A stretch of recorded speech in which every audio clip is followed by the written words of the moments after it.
how it just like still gives you the illusion of actually having cheekbones underneath all this fabric.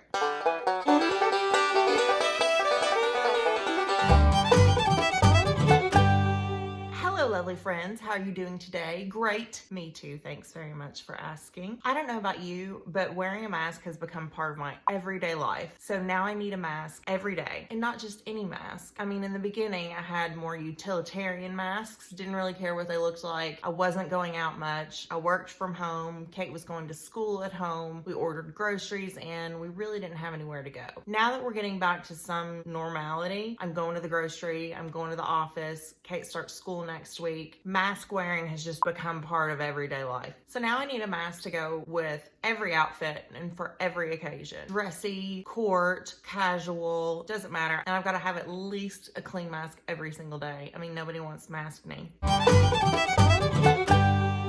The first masks that I started to make so that I'd have more in my rotation, I made in neutral colors like black or beige that would go with my court outfits. Then I saw a picture of my style icon and fashion muse, Kate Middleton, wearing a Liberty of London face mask. Now, I've talked about it before. I love Liberty of London. The Tantalon is so thin and it feels so good, and it's a lot of fun to sew with. Not really, it slips around a lot, but it makes some really pretty things once you're done sewing. So I thought, I love Kate's style. I love Liberty. I have a whole stash of Liberty in my sewing room, which the sewing room is currently out of commission for filming because it's still recovering from the aftermath of my making a giant chiffon tent for a little girl who's just as extra as I am. But anywho, I thought, I've got Liberty, hashtag DIY, hashtag replicate. I'm gonna make myself a Liberty of London face mask. This is June's Meadow print. Every time I make a mask, I kind of fiddle with the design a little bit. So this design was different from the first masks that I'd made. I sewed a little casing with a nose bridge inside, and I pleated this one with one big center pleat rather than having gathered pleats all the way down. And I really like the center pleat because I like the way it frames your face. And I saw a picture of another woman. It wasn't Kate Middleton, it was a fashion designer or something working in her shop. That was the first time that I'd seen a center pleat face mask. I really love the way it framed her face. So this, see that?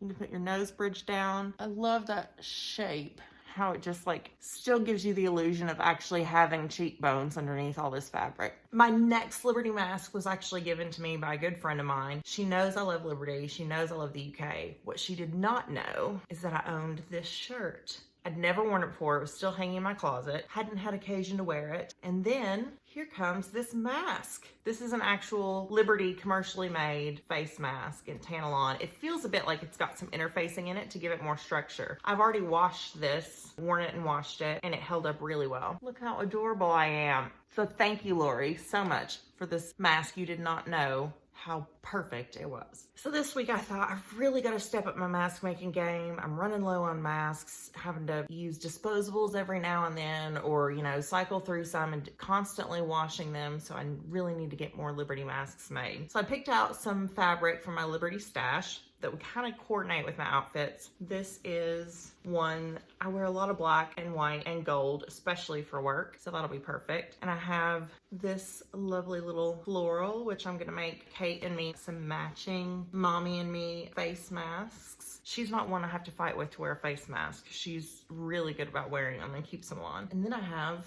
this lovely red floral print.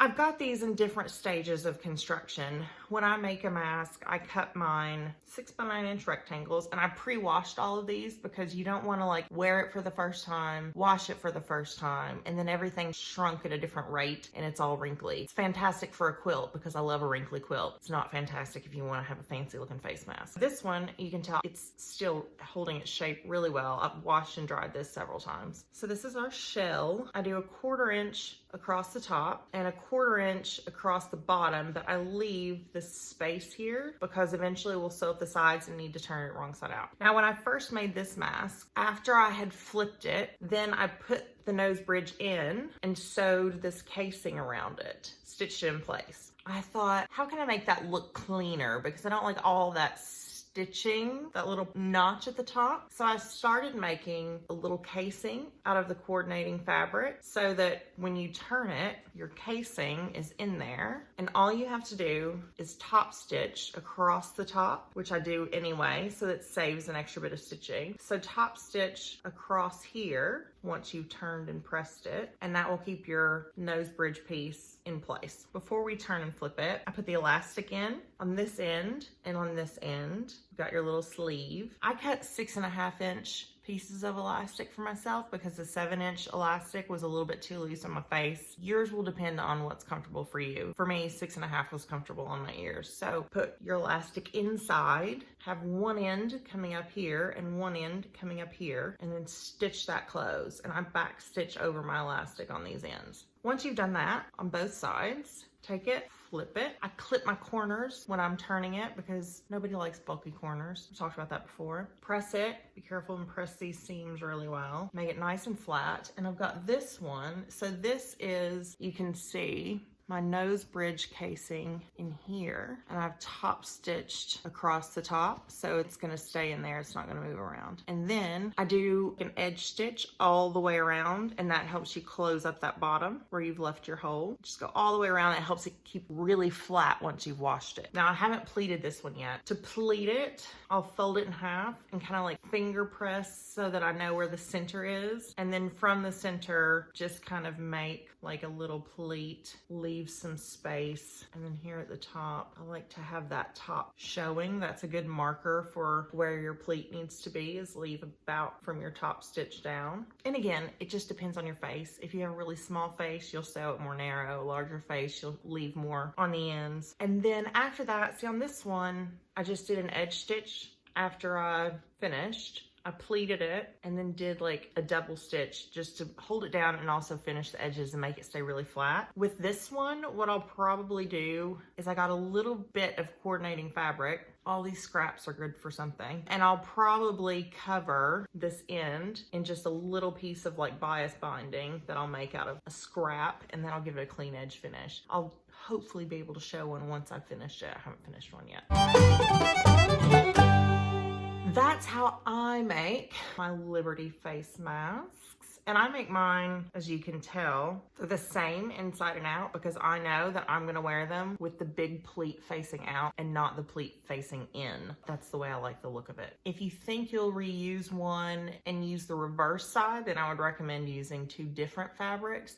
But with the Liberty being so thin, I like having both fabrics on the same side so you don't get something weird showing through. And also, like I said, I'm only gonna be wearing it the one way. If you have any questions about how I make masks or have any suggestions about things I should try, let me know in the comments below. Thank you for watching this video. If you liked it, leave a little like, subscribe if you're new, and I will see you next time. Have a lovely day.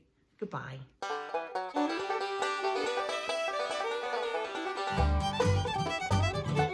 Adorable I am. Look how adorable I am. Look how adorable I am.